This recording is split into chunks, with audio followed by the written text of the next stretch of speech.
You know, they say there's someone for everyone, but the older I get, the harder it seems to find the perfect match. I've tried dating websites, blind dates, speed dating. Hell, I even tried dating my dentist. Seems like every time things are going well, they fall apart when I ask that million-dollar question. How do you feel about pooping on other people? I once dated a guy for 6 months, and I thought, this is it. We even talked about marriage. I thought the time was finally right to push out my little secret. So I plopped us down and said, can I lay under the coffee table while you make poopies on it? I never saw him again. Sounds like you need some love advice. Try Scatman Coruther's We're Going to Scatmando Guide to Dating People Who Like to Poo on Each Other. It's the latest in our never-ending flood of dating books. Inside, you'll find all sorts of great advice on how to make a new start in dating. Soon you'll be so filled with love, it'll be messing up your underwear. My life used to be really in the toilet. But after reading Scatman Coruther's We're Going to Scatmando Guide to Dating People Who Like to Poo on Each Other, I was able to meet the man of my dreams in just a couple of hours. Now we do everything together, and I mean everything. Sometimes we do things like place categories, and she'll say, Is the answer poop? no, but I like where this is going. Find your one true love with Scatman Coruther's We're Going to Scatmando Guide to Dating People Who Like to Poo on Each Other. Because sometimes it takes two to make number two. Try other great dating guides like Caked Up, the guide to dating for people who like to sit and cake because chocolate in your poo tang is good. We spent all day making this cake. And then we sat in it. Together. Together. And bikinis and banana hammocks filled with baked beans. The dating guide for people who love to stuff beans in their britches. So remember, if you're still single, you're just not doing it right. From Stinker Industries.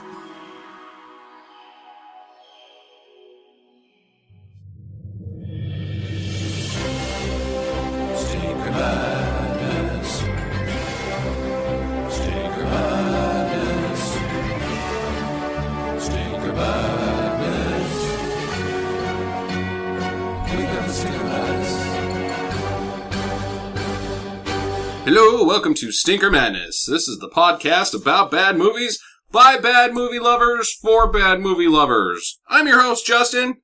With me, I've got Jackalope Jackie. Hello? How are you, Jackalope? I'm jacking. Jacking it. I mean, what? And to my right, I've got Sando Sam, the Sandwich Man. How's it going, Sando? Good. Good. Everything going good with you guys? Great. So a couple of little items, some fun stuff here. In 2 weeks, we've got 2 more movies. Just 2 more until the 15 days of bad Christmas movies. Jingle bells, motherfucker. Yeah, so we got that coming up. You, I think, have the first Christmas pick. Yeah.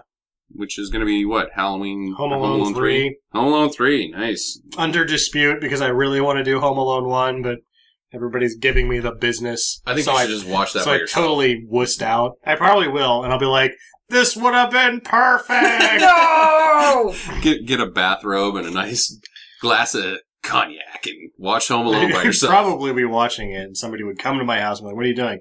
I'm watching Home Alone, and they'd never talk to me again. Just sitting in your house by yourself watching Home Alone on November 23rd or something like that. Nice. I don't think that's a good idea.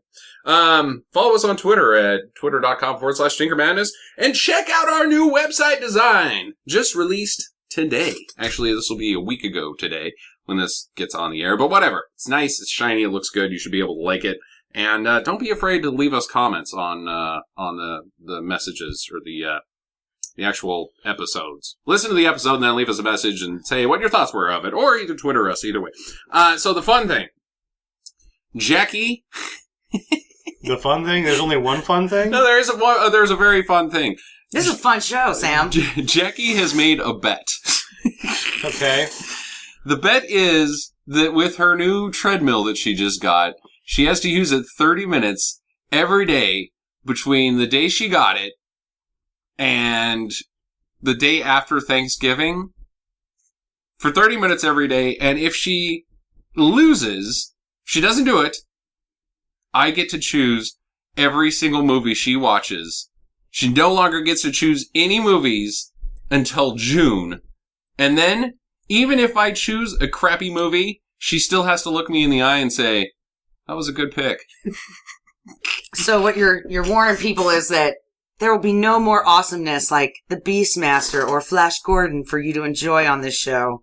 No, because we already did those. Oh! So, we'll keep you or that posted on shit Jackie's with Barbara progress. Streisand and Splash. Yeah, exactly. Hey, those two movies. I don't even remember. What is? Those were good picks, What Jackie. was it called? What? The one with Barbara Streisand? Like A Star is Born. Oh, okay, now I remember. It was an awesome. That was Why awesome did I pick. ask? So, and if she wins, then she gets to keep her back stretcher. So it seems like I've got the better end of the deal. So root for Jackie to fail. Yay! Fail. Failure is awesome and fun and good for you. You should fail. It's alright to do every now and then. Nothing wrong with losing your bet to me. Giving me the power. Yeah, it's not going to happen, dude. Oh, all right. But I can see the hopefulness in your eyes. Bummer. Well, on that note, let's move on to streaming do's and don'ts. We had a very busy week last week with the movies. Lots of, this is essentially our follow-up, our Halloween follow-up, because for Spooky Halloween Friday, us old farts didn't do anything, like go to a party or anything. We just gave trick-or-treat candy to trick-or-treaters and, watched some bad horror movies. We went to a party the weekend before. Yeah. Because we're all about driving drunk and we don't want to get pulled over by the police. Fuck that. No, I'm just kidding. We had a DD. I'm only interested in crashing drunk. That's all I care about. Or jumping over stuff. Jumping over stuff and crashing. The driving part's pretty tedious, let's be honest. The one eye thing, kind of scrunching up your face. Yeah, and stoplights are a pain in the ass. You need ramps and stuff to jump over. That's the only good time. So, starting out, we did VHS 2. I'm going to say exactly what I said about the first one. Don't. Well, that's riveting. It was shit. I hated shit. it. It was absolute shit. Even Jason Eisner's segment was... It was better, but at the same time you were so... disappointed. You were disappointed by Jason Eisner's. It was better, but by that point you were so... I had it. Yeah. With the POV movie. Yeah. Or not the POV, but the fake found yeah, but footage. a lot of it was POV. Yeah, some of it was just POV, like... excuse me, there was cameras in people's brains, like, the rules, whatever rules they set out to when they make this, they sort of broke them. And It's like somebody got a brand new Go camera. There was a whole GoPro segment. Yeah, and they just strapped it on their head and ran around. And it was like, oh my god, I could make this movie. Yeah, no, you really could. You really could. I mean, like, the zombie with the GoPro idea was interesting to me from a zombie perspective, because let's face it, a lot of the zombie movies are just canned where there's, they're coming at you, or it's wacky zombies, or slow or fast zombies, but that was at least, I'd never seen that before. Yeah. Zombie wearing a camera. I thought that was at least creative for that particular idea, but the execution was absolute shit. Well, I think the main problem with it was that they were all 2-minute ideas that were 20-minute long videos. Yes. There was plenty of good ideas there, but they were all 2-minute ideas. Yeah. Or at the very, on the stretch it out 5 minutes maybe, but not 20 for each one of them. I think that's nailing it on the head. I think somebody bought a GoPro without asking their spouse, and then it was like, oh, you have to use that every day for 30 minutes a day for 5 days a week, or you don't get any bad movie picks. And so he had to make this stupid ass movie with a GoPro. That's probably exactly how it went down. I'm sure that was it. Shivers. Sam did this by himself. I was like, I don't remember. Cronenberg's first movie. It's not his first, it's his third, but it's his first longer than 70 minutes. So I think that for a long time, I think it had to be 72 minutes to consider it a feature. Now I guess 60 is good enough, but Stereo, and there's another one before. But yeah, it wasn't very good. If you're a diehard Cronenberg fan, I'd give it a shot, but don't expect much. It was an interesting idea in that there was they were sex, like a parasite. It was a body horror, and it would spread by sexual contact, so everybody got super horny, so they were like boner zombies. which when I'm saying this, you're like, what are you talking about? This shit sounds awesome, and there was plenty of 70s boobs. It was just kind of slow, and it didn't have any of that sort of trademark Cronenberg. He tried with the sound a little bit, but it never really got going, I don't think, for him until The Brood. The Brood, I would highly recommend. It sounds very similar to Species. This Shivers movie. Not Species, what is the one? Slither? Slither? The comedy horror that nobody with the understood. slugs that crawl up your vagina or something like that? Yeah, they did. They got into your stomach through orifices and then made you super horny. So it's so basically Slither is based off of Shiver. Like, yeah, I think Slither's based off a lot of things. Yeah, but yeah, this is one similar, very similar title. So I'm going to go with that. Horror Show with Lance Hendrickson. The Horror Show, or House 3 it was called, every place other than the United States. Yes. Goddamn terrible. It was bad. Atrocious, and I loved every second of it. I loved it. It was great fun. Good times had by all. So dumb. And it's...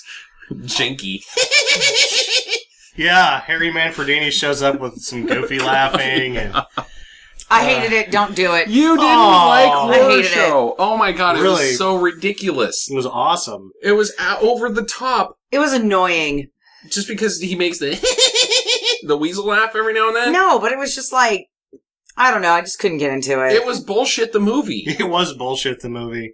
And it's that would be just a great double feature with Shocker. I don't know which one you'd watch first because they're basically the same movie. And I didn't like Shocker either. Yeah, but you were laughing and having a good time throughout the whole thing. No, I wasn't. Yes, you were. I think you... You fell asleep. How would you know? I made it about 3/4 of the way through it. Did you get up and watch the rest of it? I watched the rest of it the next day. Hell yeah, dude. The ending was amazing. I loved it. Yeah, the ending was the best part. I thought it was great. Highly recommend as a good stinker. It's a bad movie, but it is a good stinker review. Yeah. Last but not least, not horror. This was the next day. In honor of our forthcoming, actually we already released it, but at this point, future Left Behind episode, Left Behind 3 World at War. Oh God. Well, I'm in just the context of Left Behinds. I think everybody knows we're going to say don't. Well, yeah. Just stay away from all of it, but just as a spoiler alert, nothing happens. Yeah, this one is a lot like the first one. Not a lot of action. It seems with the first 3 films, they were able to set up the beginning of the story. Yeah. So after watching a trilogy of movies, you have a very good starting point for a story to begin. That doesn't ever. Because they just quit making them. They just quit making them. Louis Gossett Jr., though, oh boy. Yeah, he was something. Worked hard. Hey. The whole scene, the climax, that was freaking ridiculous, where he takes on Carpathian. Nikolai Carpathia. Nikolai. Jeez. Oh god, those movies are terrible. Well, but at least we're done. We've We've seen every single one of them. Taking the sacrament is the cure to the disease. The Bible disease. Is it? Yeah. Was it sacrament or was it just wine? Just wine. One or the other. It was a sacrament. It was sacrament wine, but they're like, you got to drink the wine. Not necessarily sacrament wine. It was just wine. Doesn't matter because it cured everybody except for the Reverend, who was no longer... Who blessed the wine? The sidekick to Matlock and Walker, Texas Ranger. He retired, so they had to replace him with a different guy. Who was like, who's this guy? Halfway through the movie, I kept going, who is this guy? Oh, it's yeah. the Reverend. It's the Reverend. And he's immune to the cure. Funny. So he dies for no fucking reason. Well, he blessed the wine and then didn't drink the wine. I thought and then died. Then Chloe drinks the wine and she's like, I'm better! Yeah, she just gets up and starts heel clicking. Like the guy died 2 seconds before they found the cure, which was the wine that he blessed himself. And Rayford Steele marries some lady that you've never seen before at the beginning of the movie. Like, that's the biggest point of comedy in this is like, and it's not even really laugh out hard, it's just, who the fuck is she, and why is he getting married to her? The tag team wedding was pretty stupid. And if he knows that his wife is waiting for him in heaven, like, this is just kosher, does he get 2 wives in heaven? Well, how's this going to work out? Does she have a husband? Is this going to be a big, like, happy family trade-off Thursdays? Who's to say that Rayford Steele even gets a chance at the second redemption? We don't know because the movie's not, or the story's not finished. He's got a good shot because he got superpowers from God or some lady in a white robe that sings shit. Yeah, I don't know. Well, don't do World of War. Don't do any of them. Yeah, just stay away from all of them. Even the Nick Cage one. Oh boy, do not. So that is streaming do's and don'ts. So all of those movies are currently on Netflix. Just so you know, we've had a really hard time getting into the Amazon Prime movies. I am going to watch those Planet of the Apes movies here any day now. Any day I can get off that goddamn TNG. You can wait on. I haven't seen the fifth one, so when you get to that, wait for me. All right. Well, Jackie has got a new segment. We are no longer going to be doing Sinker Thinkers. We have moved on to something I have no idea what she's doing. However, she has drawn a butt with a giant fart coming out of it onto her notes. So I'm anxious to see what you got. Go ahead, Jackie. Okay. So our new segment is going to be called The Rant. And it's mostly just things I hate about movies. And I've got some statistics here, boys. You guys can feel free to talk about this stuff. But everybody knows that I just fucking hate 3D movies. I can't see them. So I don't like 3D movies. But I got some statistics here for you. The available cinema screens, right, in your neck of the woods, whether you're listening in the US and Canada, 30% of your movie screens are built for 3D. In the US and Canada. In the US and Canada. 33%. In Europe, you're suffering even more because you're at 40%. Mm-hmm. In Asia, you're at 43%, and the Latin Americans, they're at 35%. Okay, all right. But in Latin America's defense, they were about even across the board. They just don't have a lot of theaters. Even across the board for what? For digital and analog as well. So regular movies that you would view flat, 2D, two-dimensional movies. Oh, so they had actual film projectors on a lot of their stuff still? Yeah. Okay. Now here's my point. Mm-hmm. Who the hell decided that 3D was like this fucking awesome idea? Well, I will give you this. It started in 2005. Actually, it was way before that, but go ahead. Shut up, Dick! 2005. There are 0% of 3D movies being made. Mm-hmm. In 2006 and 2007, 1%. And then we just slowly creep up to the height of it all in 2010 when there's 21% of movies are being made in 3D. Wow. And I'm like... That's 1 in 5. That's more than 1 in 5. Yeah, you guys are dicks. And then we see a nice even taper up until 2013. So we're down to 16% now of our movies. Well, we don't know about 2014. I bet it's less than that. And this is maybe why I don't like them. Is because most 3D moviegoers are between the ages of 12 and 18. Aha! And then it showed this graph. So the older you get, the more you just, you don't even go to those movies. You can't see shit anyways. Yeah. Not even 3D life. You can't see your car keys or the words in your book or what your wife looks like anymore. You just get old and your eyes get all shitty, so. But that's what I'm saying. Why do you continue to make 3D movies when it's only for a target audience?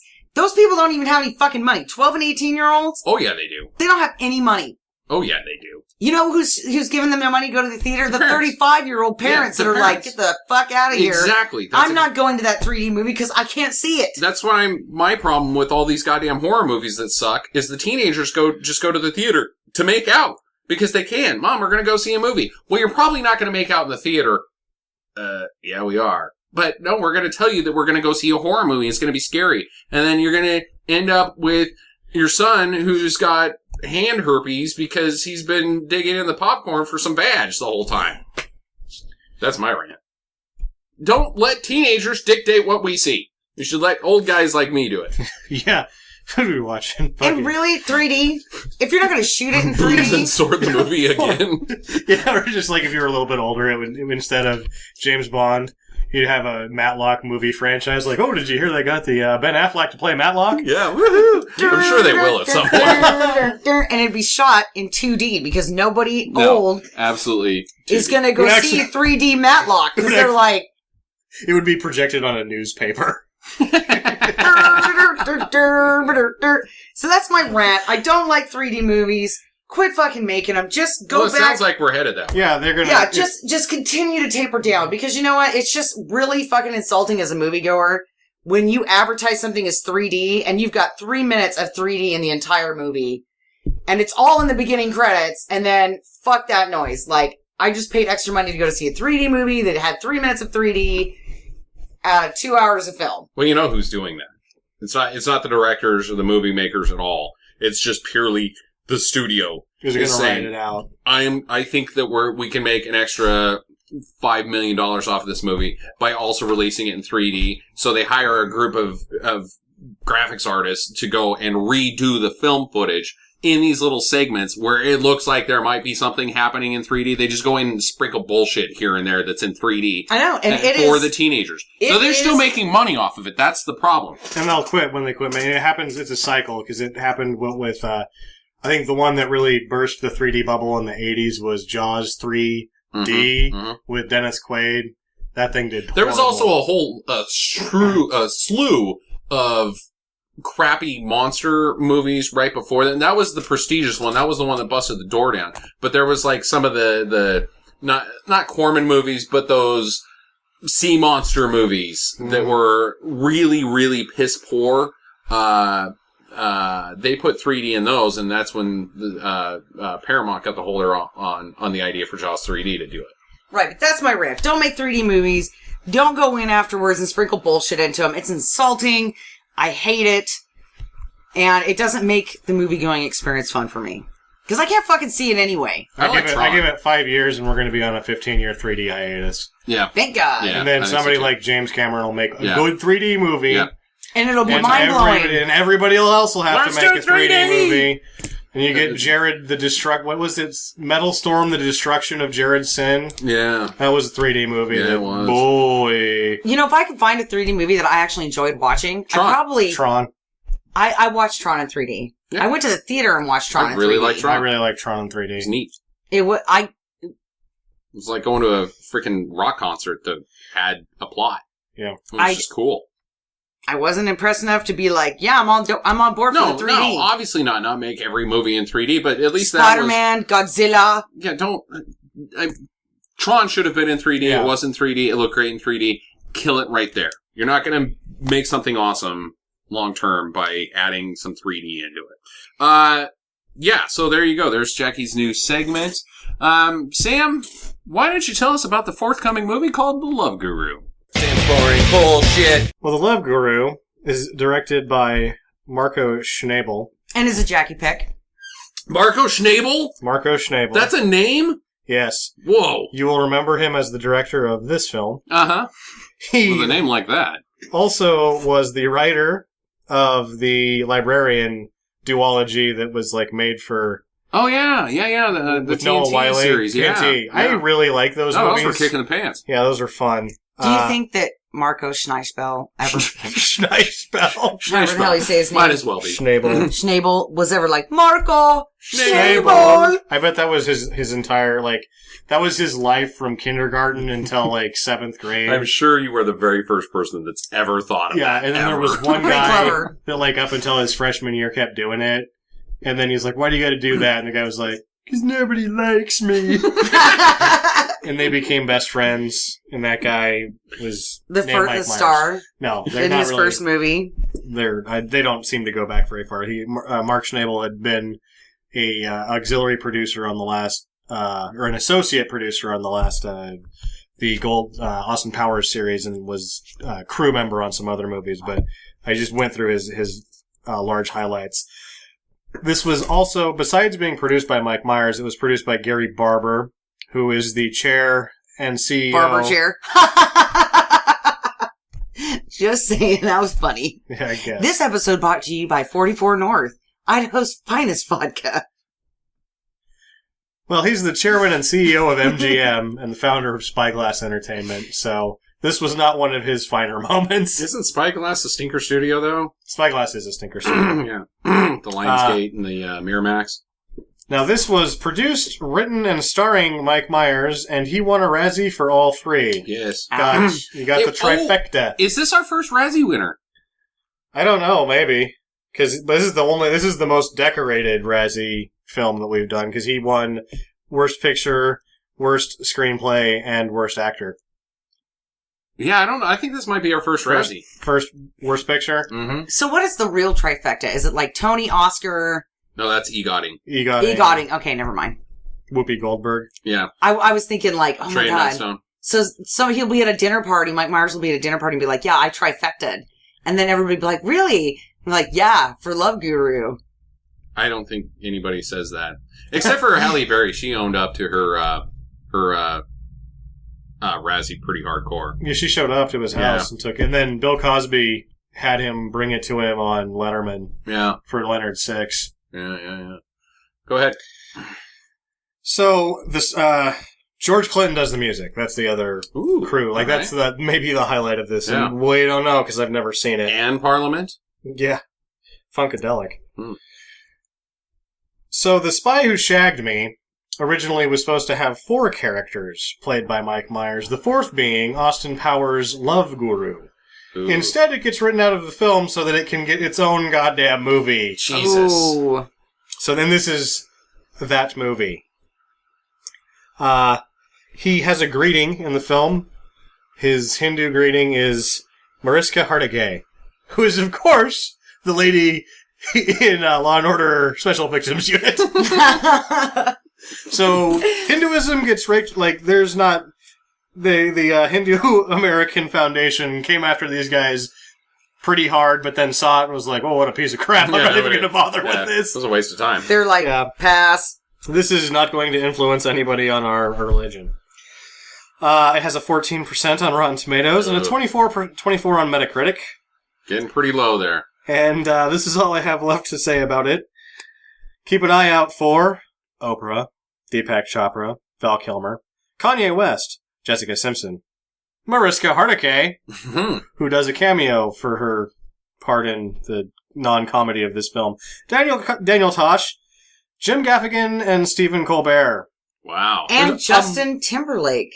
Among is in this others. movie. I didn't know that. Huh. He is. Justin Timberlake is Have in this you movie. seen this? No. Oh.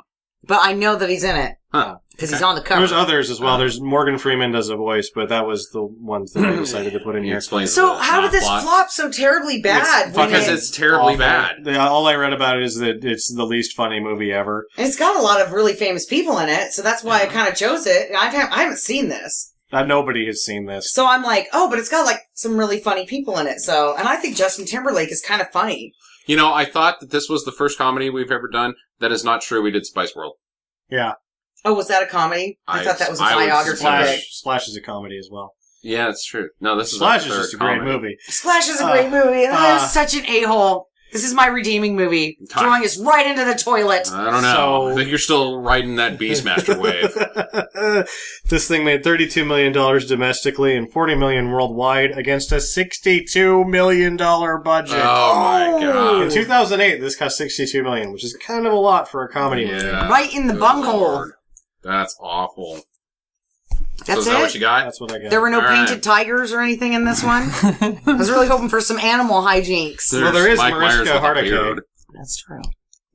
She's a wild cow. I'm not even going to get into Mike Myers. She's a tough cop lady. Yeah. So, for improv, this is what we're doing. We are taking a version of the dating game, basically.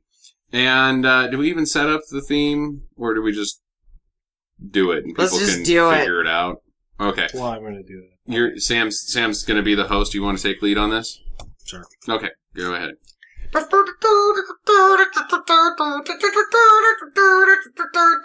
And here's your host, that guy. Hey, that's actually my name. That is my first name, and Guy is my second or last name. This week on Celebrity Dating Game, we have really had to scrape the bottom of the barrel, and the only celebrities we have left are those who have made the cover of Weekly World News. Our bachelorette, Nancy, she's a stenographer. She says she likes long walks on the beach and wearing very short shorts. Nancy, we've got 3 bachelors for you. I'm so excited to be here, that guy. The first is a man who used to run a country, started a world war, and ended up in Brazil where he realized he was gay. First, gay Hitler. Then we have Undead Elvis or Fountain of Youth Elvis. We're not really sure why Elvis is still alive. And lastly, we have a boy who was raised in a cave and is half bat. So, Nancy, go ahead and ask your first question to your first bachelor. Okay.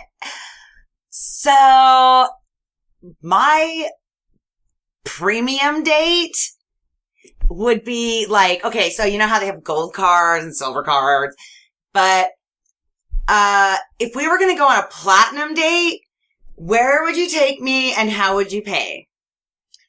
Nancy, I believe you have to address one of the bachelors. Oh, gay Hitler. Well, first, I would pay in Solon Jew gold because I've got a shitload of it. And it's awesome. And then I would take you to an art show, and I would burn all of the art because art is bad unless it's men with their shirts off. That sounds really nice. Thanks. Do you want to ask the same question to any other bachelors or a new question? Oh, to a no, different new bachelor? question, new All right, what's your second question? If you were smoking cigarettes and Paris Hilton walked by, what would you do, Bat Boy?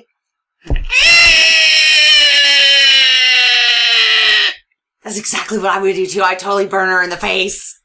Well, that is quite a repertoire they're establishing here. For your third question. If you could be any flavor of ice cream cone, but not the ice cream, just the cone. I want to make sure there's a difference here, that guy. What kind of cone would you be, Elvis? Well, I don't know about the cone, baby, but I hope the ice cream was made of brains. And I'd just like to say I really wish my pecker would keep falling off. Or quit falling off. Goddamn taping the thing on every other day. Is it pretty erect, though? No, it's just held on by duct tape. Good. I do have a 45 in my pocket. Keeps going off. I got so many holes in my leg it looks like Swiss cheese. Oh, I can't eat a sandwich either. Banana sandwich, bananas and peanut butter. That sounds, All right, Nancy, do you have any other questions? okay, I just have one more for gay Elvis. But Gay Elvis is actually here. We've got Gay Hitler, Undead Elvis, and Bat Boy. Oh, yeah. Okay, so, Undead Elvis. If you could be any kind of cereal, what kind of cereal would you be? Again, Actually, I want to ask all of the bachelors that. Is that okay, that guy? that'll be fine. Go ahead, Undead Elvis. Well, again, I just like the brains, so I'd probably be made of brains, or I'd want you to be made of brains, and then I'd eat you. And your brains over cereal. I wouldn't even put milk on it, I'd just eat them dry like Kix. Kind of like popcorn, only cold and out of a box. I like a man who can economize.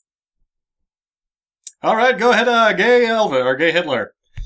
Well, first thing is we have to kill everybody that's black, Jewish, or not Christian, or bad in general for the superior race. But secondly, Frankenberry.